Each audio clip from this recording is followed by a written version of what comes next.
Hey, gun people! Not dumb people, you big dummy. Oh shit, speaking of big dummies, I forgot to turn this. Stupid camera. Alright, I'm gonna do a crazy cop story here. I was talking to my buddy. I won't say his name or where he works because he's still on the job. But he was my partner for a while, and I've mentioned him in a couple other stories. And we were bullshitting the other day about the craziness of cop work and all the different things. And I'm going to do a video about the hiring process for a cop and specifically the psych evaluation by the shrink when they do it. So I may do that after this if I can make a couple notes.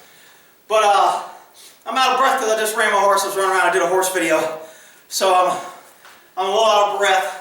For the knuckleheads that come here and tell me you're always out of breath, maybe if your ass wasn't sitting in front of YouTube and you got out of breath once in a while, you wouldn't need to be coming here commenting about me being out of breath.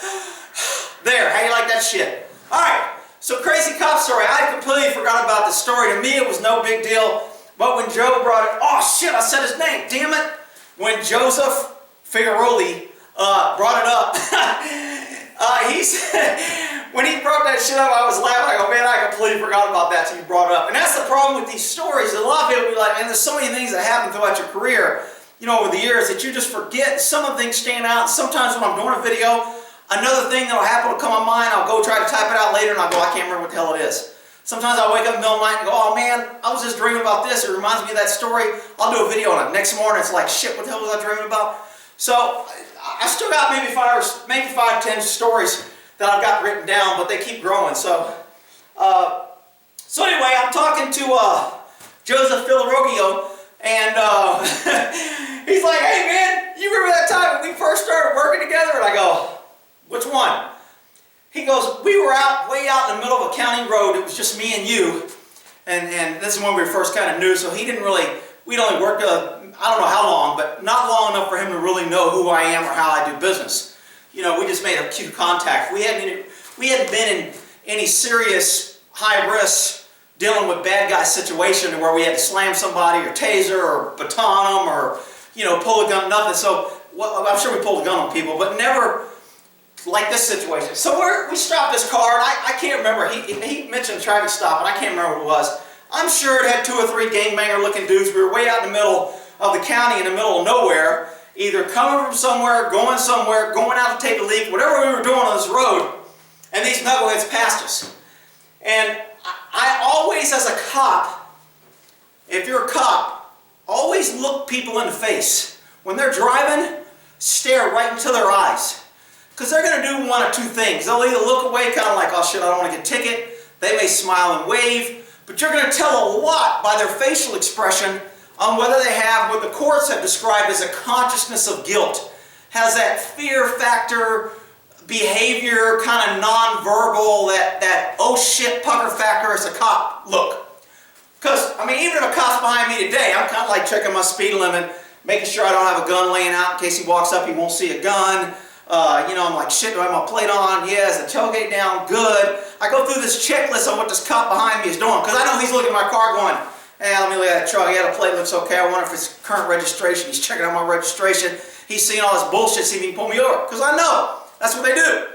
So, and I mean, normally I didn't do that to guys like me who kind of look, you know, non-threatening older guys, but if I was a young punk, that's exactly what we do. So these guys drive by us, and as they do, it's like, did you see that look? He's like, what? I go, man, I didn't like that look. So we make a U-turn, and we're on it. He's like, man, you know, because, I mean, a lot of cops are like, you just can't stop people for the way they look. You're right, I can't, but I can turn around and follow them until I get a violation. Now, I know the constitutionalists are going to be here, you bootleg non-oath, you shut up. I'm just telling you how it is. That's what cops do. That's what we do. That's what we're paid to do. And if we're getting a bad guy off the street, and if I arrest some sexual molester that's looking in your daughter's window, you got no problem with me doing that. You only got a problem when they put up some poor black guy or some illegal and suddenly he's committed some felony, and now all of a sudden there's all the cops are picking on him and there, yeah. But if it saves your ass or your child or your wife, you're okay with it. That's the problem with cop work. One of the many. So I make a U-turn, we start following this guy, and I mean, I don't think we ran a plate or called it in, because a lot of times we wouldn't call in our stops. There was 2 of us. We just took care of business, figured if we need to get cover, kind of remember where we're at. He may have called it in. I don't think he did, because the traffic stop kind of happened quick. They started as soon as we made a U-turn. That original look that was like, oh shit, it's the cops. And it wasn't just from the driver. There was a dude in the back seat and a guy in the front seat, and all 3 of them had the same look. Oh shit, it's the cop. So we call that a clue, and I was like, oh hell no, something's up. Those guys are up to something. So I made a U-turn, get behind him, and I can't remember who pulled them over. They had shit hanging from the mirror, which is a violation. License plate light was out. They had mud on their plate. They had no license plate. The license plate was expired. One of them didn't have their seatbelt on. I mean, there's 1,000 things I could have found. So all I have to do is find one, and I can't remember what the hell it was, but I know I found one because I always find something and say, you know what, that's a vehicle code. If I stop it, I don't want to lose everything, so I got to have a legitimate stop. I got to have a violation. So we had a violation, I pulled them over. Well, as we're pulling them over and we're behind them, they're moving around the car. Now, the courts have kind of described that as furtive movement, to where movement that would be to conceal or grab. And a lot of times when it comes to searching, and the courts explain where you can search and how you can search, it usually comes at what they call lunging or grabbing distance. If a person can get to it by lunging or grabbing, then it's within your scope area, because that's an officer safety issue. If he can lunge and grab a knife, then that knife's a concern. If he can lunge and grab a gun, then that gun's a concern. An officer should be able to make his environment safe. Well, in a car, it's hard to do that unless you pull them out and search the car. So when people are in the car, they have access to the full car, which means if there's something in the car, they can grab it. And that's reasonable. So they've loosened, and I'm not a fan of this because I don't like anything that gives government more power. They've loosened the vehicle.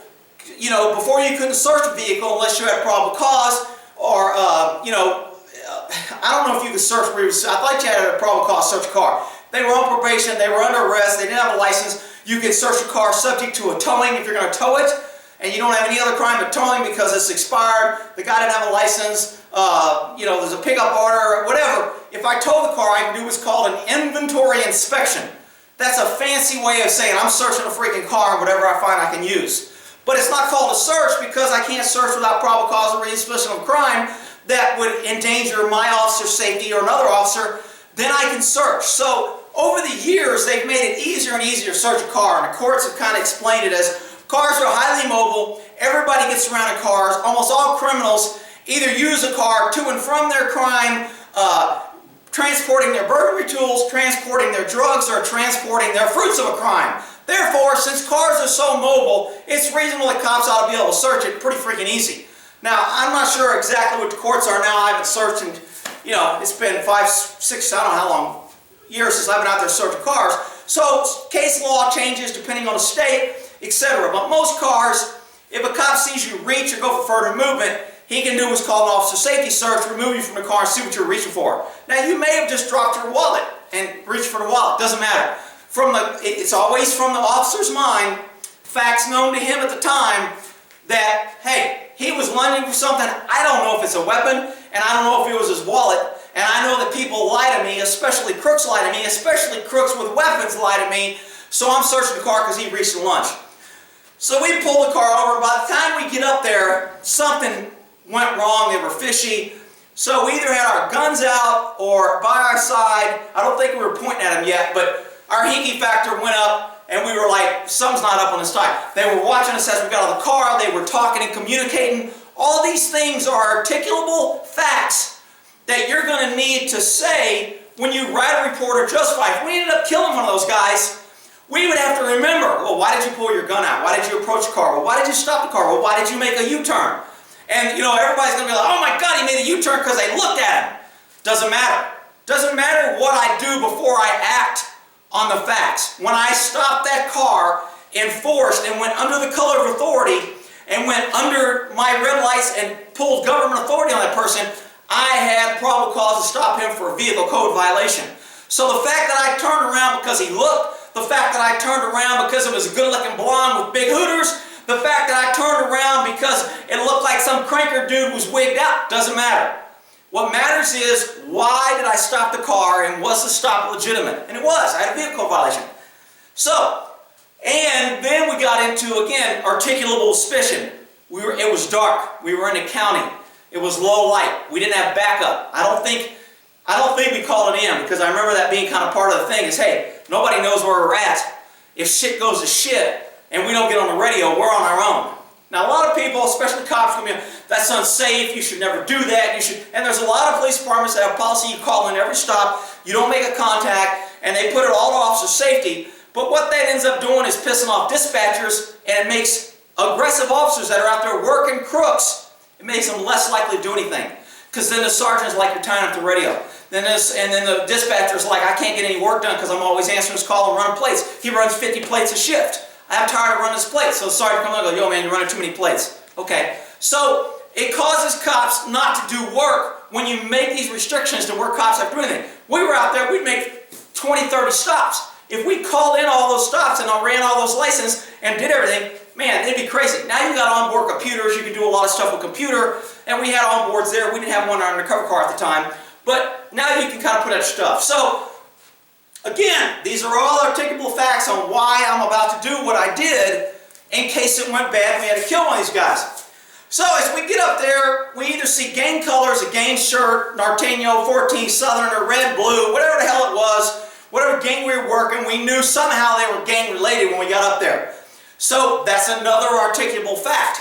Dark road, alone, 2 officers. We were outnumbered, 3 to 1. We didn't know who they were. We haven't ID'd them yet. Totality of circumstances. They were making furtive movement. They looked at us with a consciousness of guilt. All these things are adding up to there's something going on here that ain't right.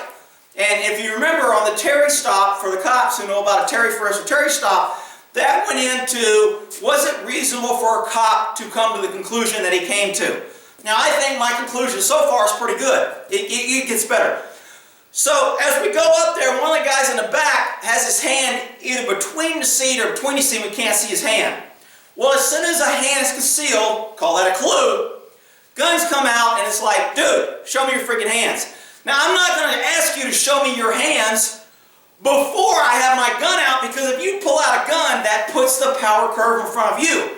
Remember, reaction is slower than action. If I say, show me your hand, you pull a gun out and shoot, you're acting, I have to react, I have to get my gun out, move away, get on site and pull the trigger. I'm going to lose every time.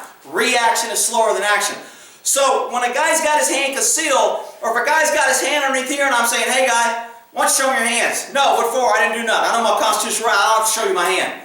This is going up an escalation scale. Hey, this isn't the right thing. This isn't going good. This is what we call a clue, and we better start stepping on our game because we don't know what's going to happen next. But this guy is definitely not a yes person. He's not an okay person. He's saying, no, I ain't showing you my hand. So before I even ask this guy, because it's between the seats, guns around, it's like, dude, pull your hand out. And he's like, what? What? You know, that's stalling, that talking. That is a common scheme and design of most criminals, that one person will get the officer's attention off the rest of the group so they can either run, escape, put their plan of action in to pull a weapon, to distract the officer, to jump out of the car. So anytime you start getting stalling type behavior, repeating questions. Crooks are notorious for repeating that. Yo man, what's your name? What's my name? Yo motherfucker, don't repeat my questions. What's your name? Stalling. Okay, that's telling me he's probably gonna lie to me. He's making up something. Most people, you ask them their name, be like, why do you want my name? I ain't doing nothing wrong. I don't have to give it something. But to go, what's my name? Where are you guys going? Where are we going? That's a clue. Okay? That's inconsistent verbals with kind of what's going on. So you need to be able to articulate all that. So this stop was kind of going to shit pretty quick. And, I mean, I wasn't real comfortable with it anyway because of where we were, and it kind of escalated a lot quicker. I figured it'd be a traffic stop, maybe one of them had a warrant, and, you know, if it was misdemeanor warrant, we'd say, yo, dude, you know where there's a gun or a murder or a parolee, you give us something better, we'll let you go. You know, we're just making contacts, doing networking kind of with criminals out there to develop more information or better information for better crime versus some poo-butt misdemeanor warrant. So, but it didn't go that way. So, the guy shows, he wouldn't show me his hand, stalled me a little bit. Now he kind of got more aggressive. We kind of backed up a little bit. I kind of went to the front people, and I said, you two keep your hands where I can see them. One guy, the passenger, had his hands like this. The driver's like, it's cool, man. He kept them on the steering wheel. So I had these two locked down. Why, my buddy had this guy in the back, and I said, get him out of the car. So, because he was a no person, so he was going in cuffs and on the ground. I don't know what he's up to. I don't really care. All I care about is he right now is being the biggest threat. He's causing me to focus on him for some reason. He's not complying. We're out here alone. They got us outnumbered. Right now, he's got the most attention that bears the most tension. So Joe ends up grabbing his ass, pulling him out. When he pulls his hand out, it's empty. Does that mean there's not a knife or gun there? I don't know. Well, as Joe comes out, they start wrestling a little bit over there. So I got two people in cover here. So I start walking my way around the car. And as I'm coming around the back, I said, you motherfuckers better not move your hands. So they're wrestling and scurrying. And all of a sudden, Joe yells, gun. Now, when you hear the word gun, and you're already in a volatile, uncertain, rapidly evolving, non-stable situation, that puts your pucker factor and everything goes up a lot. So when he yelled gun, I knew the stakes just went up. Now we're not talking about warrant. These guys may have killed a cop, they may have killed somebody, they may be in a gang, they may need initiation, they may shoot us, there may be multiple guns. If there's one gun, there's always two guns, you always look for more. So this situation was going out to hell fast. And Joe was wrestling. I know these two guys were in there. So, and this is where Joe was like, dude, man, I can't believe you did that. And to me, it was like, no big deal, man. I just reacted. So as they're wrestling and they're kind of rolling next to the door, and I'm trying to cut, I walk around the corner where I can keep these two guys in sight, and I take my gun, and I shove it right in the guy's neck. And I said, if you fucking move one more time, I'm blowing your fucking head off. And the dude just fucking froze. His eyes got really big. He felt my gun barrel in his throat. Joe was like, Joe's eyes got big. I said, get his ass in cuffs. So he turned around, he submitted, he went in cuffs. And of course, my attention went back to the other two. But that was a highly volatile situation. I think I've only put my gun in somebody's face maybe 3 or 4 times I can remember. But when it happens, it's a pretty high-risk thing. I don't just go around and go, hey, dude, show me your ID. Why don't I show you my ID? God damn it, I said ask for my ID and put my gun in their face. I rarely do that. I mean, like I said, over 30 years, maybe 4 times. But I forgot about it. He told me about it. He was laughing about it. He goes, man, we left that, and that night I was like, holy shit, this guy's crazy. And he just thought that was a little, because we came from different departments and different agencies, so agencies, and he was newer and younger. So in his mind, he was like, shit, I would never do that. I would get in trouble. I would get an IA. One of the sergeants would chew me out. They would say it's too much force. So in his mind, he couldn't do that. So when I did it, it was shocking to him. And when I did it, it was kind of like, what's the problem? I mean, the guy had a gun. If he'd got to that gun, he could have killed us all. There was 3 people. We were outnumbered. They were already not following our orders. He was fighting and distracting you. If he got your gun or he got to that gun and you couldn't stop him, you, me, and maybe the guys all could have been shot. I go, this thing was rapidly going out of control, and this gun to his throat stopped it, and it stopped it quick. So, was it overuse of force? Could somebody make a complaint that I was deadly weapon and that was an aggressive assault and I could have killed them? And, you know, I'm sure they can make the point, but when you're in a life or death situation, none of that shit kind of matters when you're really acting. Now, when you have time to act, if we were behind our car, if we had numbers and they were in a car and we were at a safe position, then you're going to be required to think a little bit more. And a lot of people on this shooting where they killed the guy in Levon, or I use LeVay or Levon, I can't remember. When they shot him in that truck, when he got out of the car and he goes, hey, hey, hey, and everybody's saying he reached. Well, I don't know if he reached. I don't know if he was shot and he went down for that. I don't know if he was reached. And everybody wants to say, well, they found a 9mm on him. Bullshit. Cops cannot use information they find out later. I couldn't go up to those guys in a car, stop them for some vehicle code violation, run up with my gun, stick it in their throat, and say, get the fuck out of the car, and then find a gun in the car later and go, well, they had a gun. You can't do that. You have to be able to justify what you did, why you did it, with the information you knew at the time. Now, in this situation, I knew Joe saw a freaking gun, and we did. I don't know if we found 2 guns or 1 gun. We found 1 gun for sure, but I don't remember if one of the other guys had dropped one in the front seat. We couldn't pin it on one of them. We had it printed. Of course, there was no prints. Couldn't get it off. Nobody's going to DNA a gun. It's just not worth it. So I think they might have charged everybody and made them plea. You know, the DAs will do that sometimes. You find dope in a car and there's 3 people and nobody claims it. They'll charge everybody with possession. One of the people will usually end up saying, yo, man, it was so-and-so's. Then the other guy will say that. Then we'll go to the guy who says, hey, these two said it was yours. They're pissed off at you. They're going to go to jail because it's your dope. You're going to get your ass whipped. You better tell us it was your dope. And they go, all right, man, it was mine. Let them go. It's not them. So then they're not charged, and you charge the guy, but you charge him with a confession. And that's the way a lot of crimes work and everything. Everybody's like, oh, that's illegal. You can't afford. Look, I can't threaten or anything, but I can tell them what's going on. Hell, I can even lie to them. The government's allowed to lie. I can go in there and say, hey, they both said it was yours, and they may have not said it. And if he admits, that's okay. So, again, facts and circumstances known to the officers at the time of the action is what the officer is judged on whether or not his actions were reasonable. Were they excessive?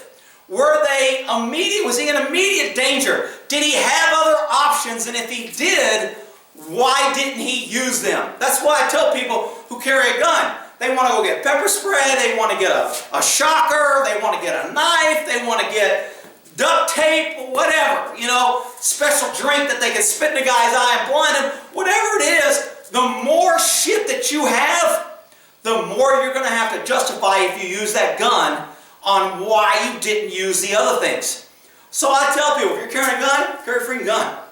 If that's your only option, when you use it, you're just going to have to justify why you used it. You're not going to have to justify why didn't you use your knife, why didn't you use your pepper spray, why didn't you use your mace, why didn't you use your hot keto, chop, jump, karate mojo, why didn't you use... You don't have to do any of that. Hey, I had a gun, I was in fear of my life, he threatened my life, I thought I was going to die, and I used it as self-defense. Done!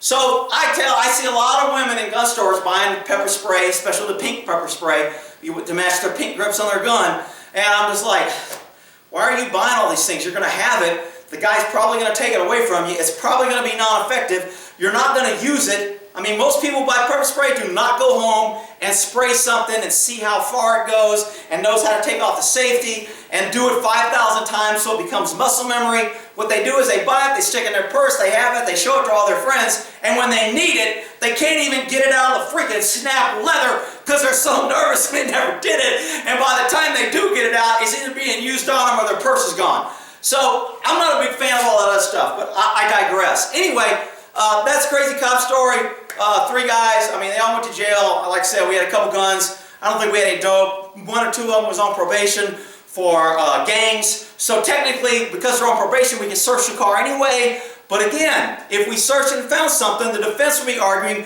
you didn't know they were on probation. Now the courts would be iffy on that.